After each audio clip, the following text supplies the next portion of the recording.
ಗೊತ್ತಿದೆ ನನಗೆ. ಆ ಪರಮೇಶ್ವರನ ಪುತ್ರನಾದ ಸನ್ಮುಖನು ಅವನಿಂದ ಹತನಾದನೆಂದು. ಪೂಜ್ಯರೇ, ಆ ದೇವತೆಗಳೆಲ್ಲ ಮುಖ್ಯಸ್ಥನಾರು, ಅದನ್ನು ನೀವು ಬಲ್ಲಿರ.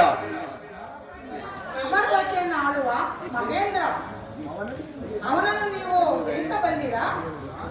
ಹೀಗೇನು ಪೂಜ್ಯರೇ, ಹೀಗೇಳುತ್ತಿರುವರಿ. ನಾವು ನಮ್ಮ ಕುಲದೇವರಾದ ಮಾಯಾಬ್ರಹ್ಮನಲ್ಲಿ ಕುಳಿತು ನಮಗೆ ಯಾವ ದೇವತೆಗಳಿಂದಲೂ ಮರಣ ಬರದಂತೆ ವರವನ್ನು ಪಡೆದಿರುವೆವು.